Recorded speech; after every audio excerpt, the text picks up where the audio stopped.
For 8 years of my marriage, I, 40 male, thought I had built something solid. Not perfect, but stable. My wife, 35 female, and I had a home, routines, and what I believed was a partnership. There were ups and downs like any marriage, but I never imagined that for 3 of those years she had been sleeping with her boss behind my back. Looking back, I should have seen the signs, the late nights at work that became more frequent, the sudden attachment to her phone, always face down, always locked, the way she gradually started treating me like a background character in our life, distant, dismissive, and at times downright cold. At first, I convinced myself she was just stressed. Work had always been demanding for her, and I figured she was going through a rough patch. I gave her space. I didn't push. I thought I was being a supportive husband. But the more I excused her behavior, the worse it got. It started small, canceling dinner plans last minute, forgetting important dates, and barely acknowledging me when I got home from work. Then it became something worse. She acted like she was above me, like she was tolerating my presence rather than enjoying it. She rarely looked me in the eyes anymore.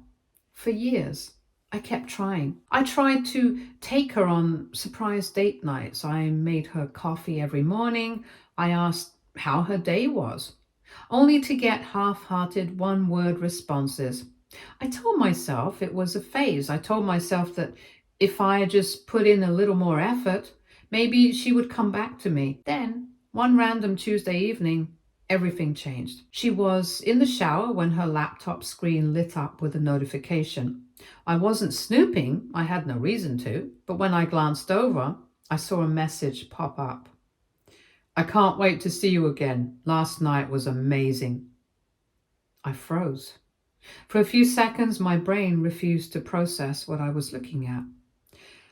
I told myself there had to be an explanation. Maybe it wasn't what it looked like. Maybe I had misunderstood. But then my hands moved on their own, clicking open the messages.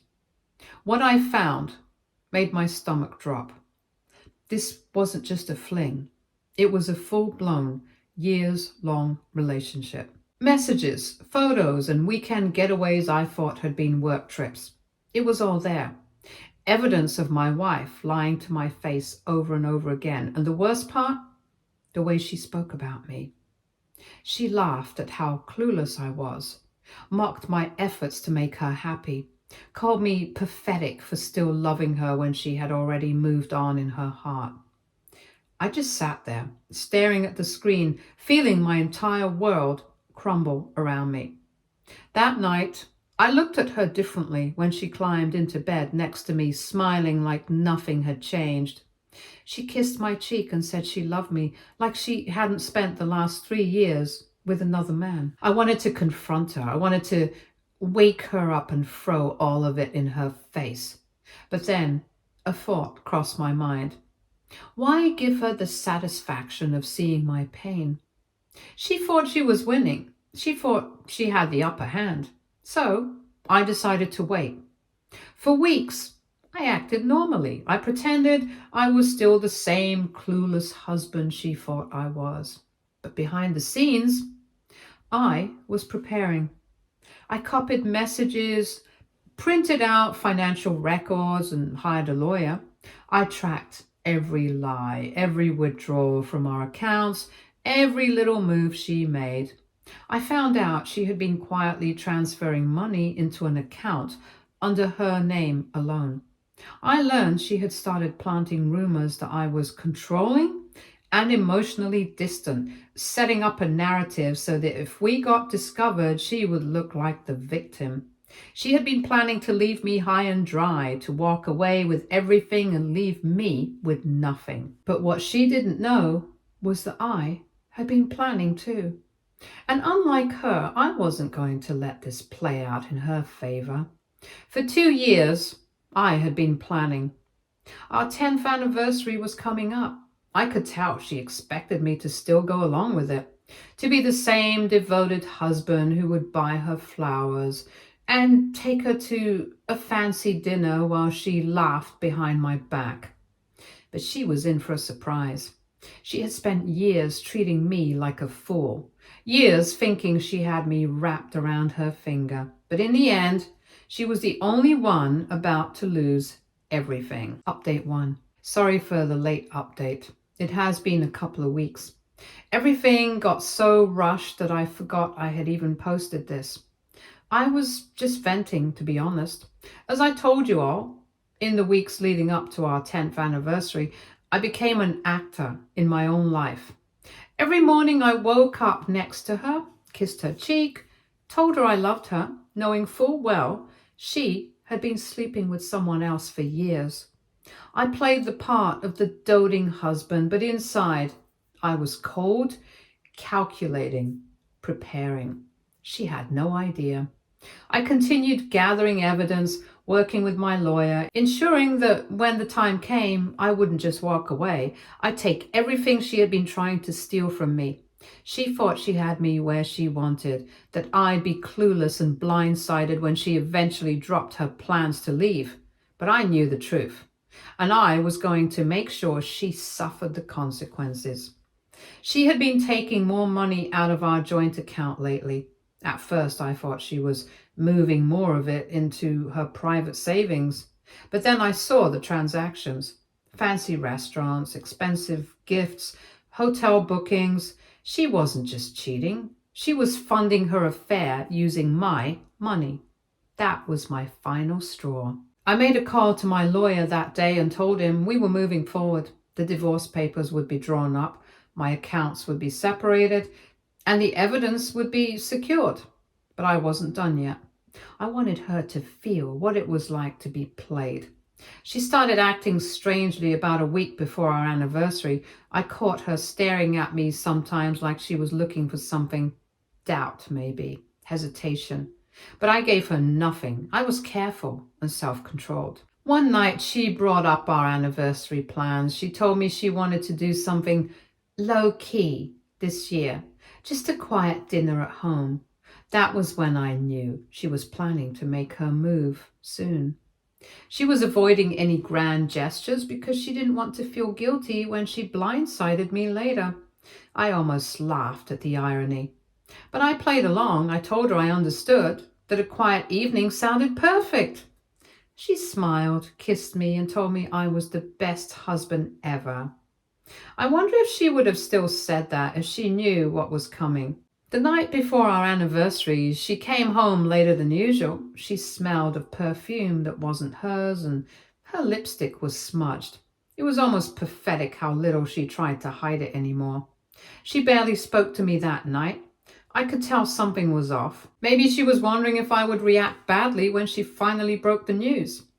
She didn't know I was already 10 steps ahead. When she finally went to bed, I sat alone in the living room staring at the divorce papers that were waiting for her, along with a little surprise I had prepared. I had found out something she didn't expect. Her boss, her affair partner, had been cheating on her too, with multiple women. I had all the proof, the messages, the receipts, even pictures of him out with someone else while she was busy lying to me. And tomorrow she was going to find out in the worst way possible. Because she thought she had control of the situation.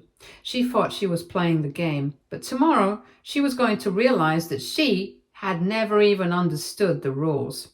Update 2. The morning of our 10th anniversary, I woke up before my wife. I stood in the doorway for a moment, watching her sleep.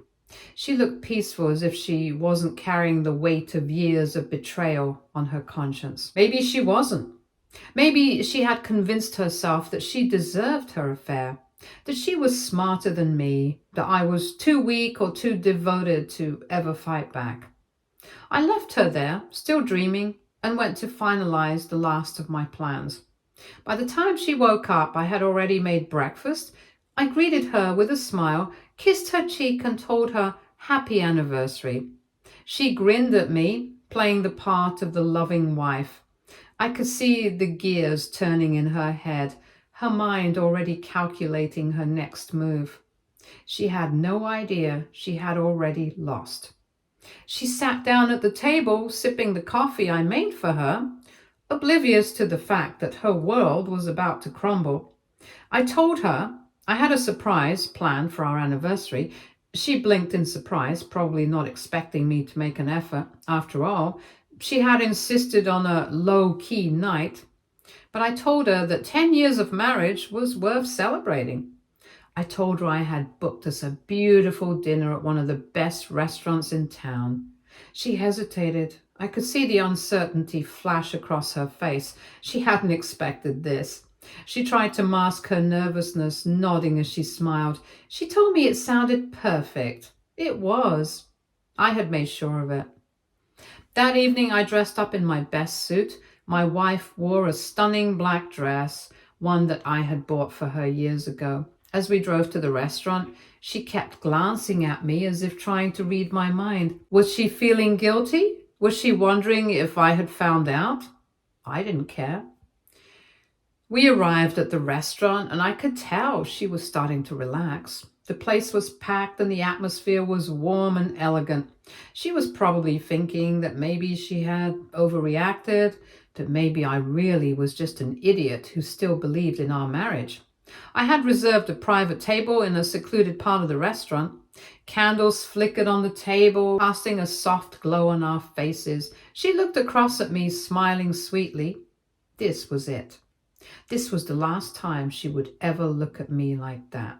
She reached for my hand, probably thinking she should at least put on a good act for tonight. But before she could touch me, I pulled away and placed a thick envelope on the table between us. She froze. Her fingers hesitated before reaching for it. Slowly, she pulled out the stack of documents inside. Divorce papers. The proof of her affair. Bank statements showing how she had used our money to fund her relationship with her boss. What a cheapo. He didn't even spend money on her, and she still went along with it. What a fool she truly was. And finally, the evidence I had gathered about her boss cheating on her. She stared at it, flipping through the pages, her breath quickening, her face lost its color, her hands trembling slightly as she absorbed what she was seeing. When she finally looked up at me, she didn't even try to deny it. Her lips parted, but no words came out. I leaned back in my chair, watching her like she was a stranger. I told her that I had known about her affair for a long time, that I had spent months gathering every shred of evidence I needed to ensure she wouldn't walk away from this divorce with a single dime of my money. Her throat bobbed as she swallowed, eyes darting across the table as if searching for a way out. I wasn't finished. I told her that I had already frozen our joint accounts, that I had spoken to a lawyer almost 2 years ago, making sure that her financial infidelity would work against her in court. Her breathing hitched. She whispered that we could talk about this, that we didn't have to do this tonight. I shook my head. I told her there was nothing to talk about. But I had saved the best part for last. I gestured toward the last few pages of the stack. The proof that her boss had been cheating on her, too. She flipped to it, her fingers tightening around the papers as she saw the photos, the texts, the hotel receipts. I even knew the people he was cheating on her with. It was like watching her soul leave her body. She whispered his name under her breath, her voice barely audible. And then, for the first time in years, I saw something real cross her face. Rage. Not regret for what she had done to me, not shame, just pure, unfiltered anger that the man she had risked everything for had betrayed her just like she had betrayed me. It was almost poetic. She stared at the evidence, breathing heavily, her fingers gripping the table so hard her knuckles turned white. I could see the storm brewing in her eyes. She was about to break. Her hand shot out to grab mine, but I leaned away, making it clear there was nothing left to save. I stood up. I told her that I had already moved my belongings out of our house, that I would be filing the divorce papers first thing in the morning, and that I never wanted to see her again. She opened her mouth to argue, but before she could speak, I turned and walked away, leaving her sitting there alone, leaving her to deal with the wreckage of her own choices. She thought she was the one pulling the strings all these years, but tonight she finally realized she was never in control. And she never saw it coming. Update 3. I didn't look back as I walked out of the restaurant, but I could hear the hushed whispers from the other diners, the scraping of a chair against the floor as my wife, soon-to-be ex-wife, stood up in shock. I didn't stop. I stepped outside into the cool night air and took a deep breath and felt something I hadn't felt in years. Relief. It wasn't over yet, but I had finally taken the first real step towards being free and single. I got into my car and drove straight to my new apartment, the one I had secured months ago in preparation for this moment. It wasn't anything fancy, just a comfortable, clean space where I could finally have peace.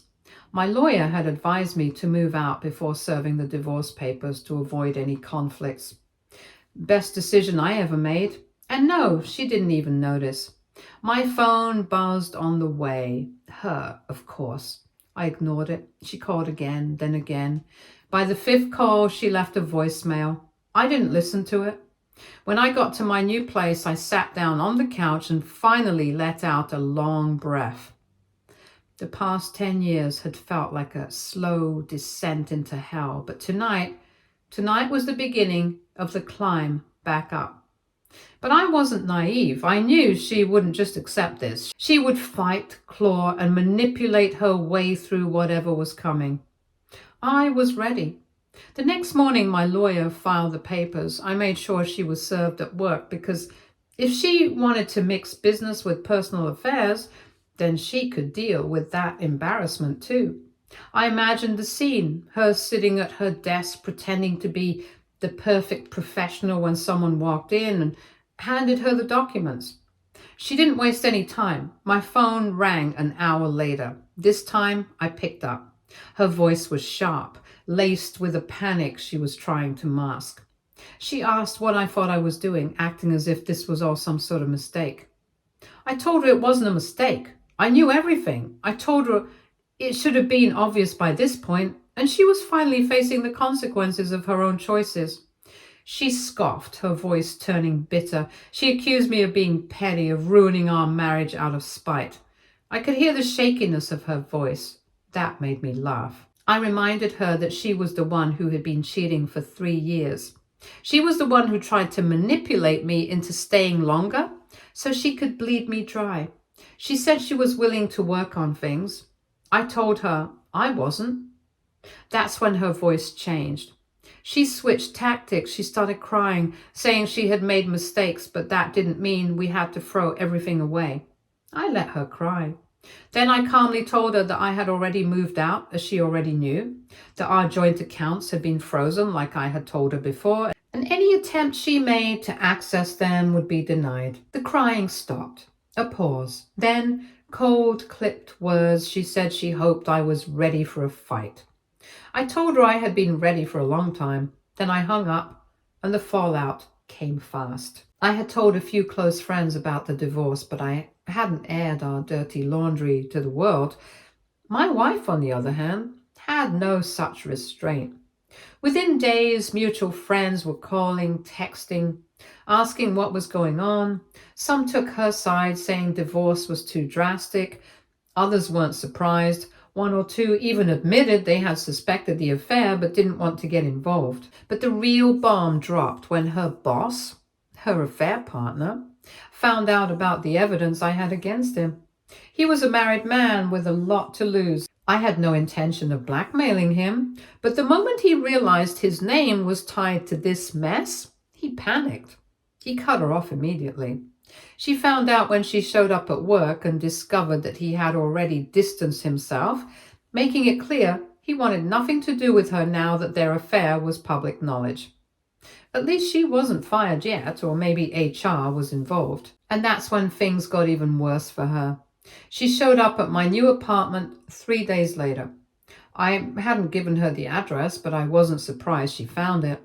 She had always been the type to pry. I didn't invite her in. I stepped outside, closing the door behind me.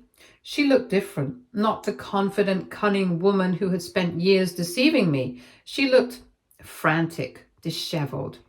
She asked how I could do this to her, how I could walk away so easily. I reminded her that she had spent years making it easy.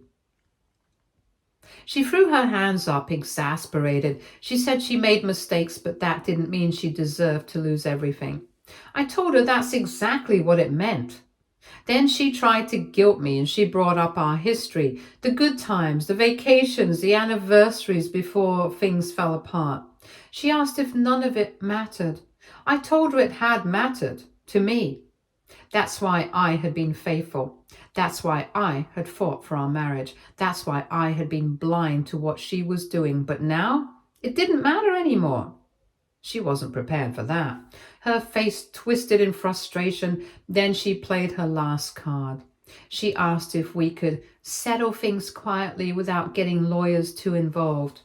She hinted at a fair agreement, one where she still got her share. I almost laughed. I told her she had nothing to bargain with. She had used our finances to fund her affair, and she had been caught. She had also been planning on dumping me with nothing to my name. The divorce was happening on my terms. Her face paled. I think that was the moment she finally realized she had no power left in this situation. She called me cruel. I told her she had been cruel first. Then I turned and went back inside. She stayed outside for a few minutes, probably waiting for me to change my mind. She started crying, cussing me out. I didn't respond. Eventually, she left, and I double locked the door behind her. Update 4. The day after she showed up at my apartment, I braced myself for whatever desperate stunt she would try next. I wasn't naive enough to think that she would just accept the divorce and move on. No. My soon-to-be ex-wife was the type of person who only backed down when she had exhausted every possible way to manipulate a situation in her favor. And I was right. My lawyer called me first thing in the morning with an update. My wife had officially responded to the divorce filing, and predictably, she was contesting everything. She was demanding half of everything, our savings, the apartment, even the car I had already transferred to my name. She wanted spousal support too, despite having a high-paying job. I wasn't worried. My lawyer was excellent, and I had gathered enough evidence to protect myself. The problem wasn't her demands, it was that she was trying to drag this out as long as possible, hoping I would get tired and give in. That wasn't happening. A few days later, I got a call from a mutual friend, Mark. He didn't waste time on pleasantries, he got straight to the point. He said she was going around playing the victim, telling people that I was leaving her penniless out of revenge, that I was punishing her for a small mistake, that I was heartless for refusing to sit down and talk things through. I asked if she had also told them about the 3-year affair. Mark sighed. Of course not. Apparently, she was framing it as some minor emotional slip-up, something that had happened during a rough patch in our marriage, something she regretted but that I was now using as an excuse to ruin her life. I almost laughed. It was exactly the kind of thing she would say, rewriting history to make herself the victim. Mark said some people were buying it, but others were skeptical. I thanked him for the heads up and hung up. I wasn't going to waste my energy trying to convince anyone of the truth. People would believe what they wanted. I had bigger things to focus on. I kept my distance, but she wasn't done trying to get to me. A week later, I got home from work to find a letter slipped under my door. I hesitated for a moment before picking it up. I already knew who it was from. I opened it. It was a long, rambling mess. She wrote about how she was struggling, how this divorce was breaking her, and how she never meant to hurt me.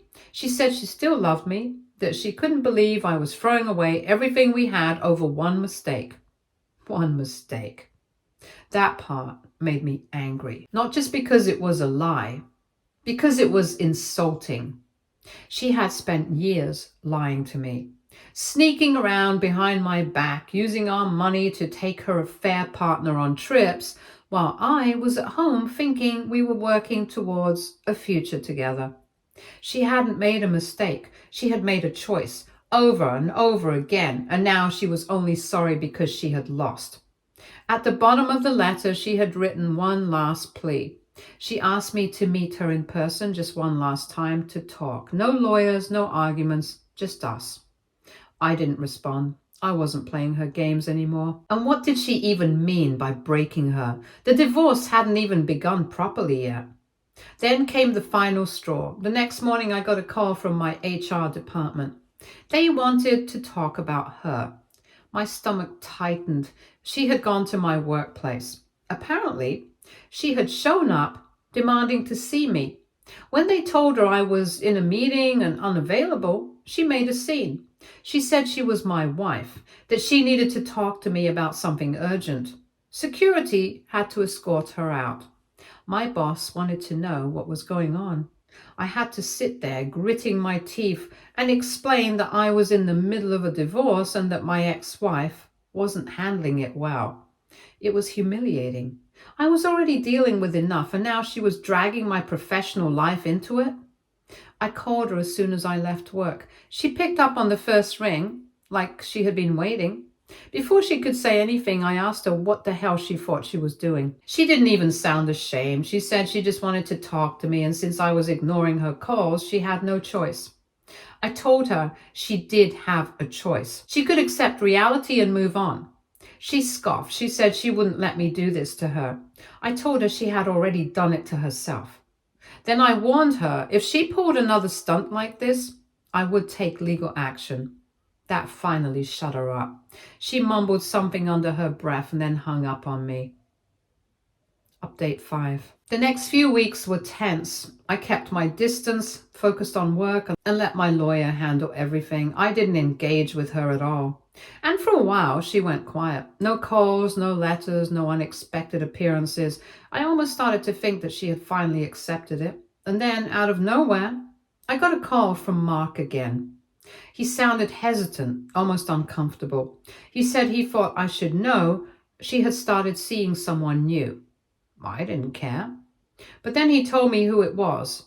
Her affair partner, her boss. The same man who had cut her off when everything blew up. Apparently, she had convinced him to take her back, probably spinning some sob story about how I had been cruel, vindictive husband who had ruined her life. I just shook my head. It was pathetic. She had spent years lying to me, trying to make sure I ended up with nothing. And now she was clinging to the one person she had left. The same man who had tossed her aside the moment things got difficult. Let them have each other. I had no interest in watching their train wreck of a relationship. I will update again when my divorce goes through. Update 6. The divorce went through faster than I expected. Maybe it was because I had everything lined up. Evidence, legal documents, and a damn good lawyer. Or maybe it was because in the end, my ex-wife had finally realized she had no cards left to play. I got everything, the savings, the investments, even the house she was still living in. She had assumed she was safe because her name was on the deed. What she conveniently forgot was that I had put her name on it after I had already fully paid for it. My lawyer made sure the court understood that. It was a formality, not a shared asset. The house was mine. The moment the ruling came down, I had an eviction notice sent to her. She called me screaming, demanding to know how I could do this to her. I let her yell and let her throw all her bitterness at me. Then, when she finally ran out of breath, I simply told her, "You spent years trying to make sure I had nothing. Now you know how it feels." I hung up and blocked her number. As if that wasn't enough, karma had its own way of finishing the job. Her boss, the man she had thrown away our marriage for, was fired. Apparently her boss's boss had caught wind of the affair, the inappropriate promotions, and the misuse of company time to take his mistress on trips. Corporate didn't take kindly to that. He was gone within a week. But the real kicker, His wife found out too. And unlike me, she wasn't just some average guy trying to get by. She was influential, connected. She didn't just divorce him, she ruined him. I heard through the grapevine that she took him for everything, his assets, his reputation, even custody of their kids. He was left with nothing but regret. It was almost poetic. Two people who had built their relationship on lies and betrayal now had nothing left but each other. And from what I heard, even that wasn't going well. As for me, I moved on. I kept the house, but I had it completely remodeled. New paint, new furniture, new energy. I wasn't about to live in a space filled with memories of someone who had spent years trying to destroy me. I focused on myself, my career, my future. She had spent so much time trying to trap me, trying to take everything away from me, but in the end, she was the one left standing in the ruins of her own choices.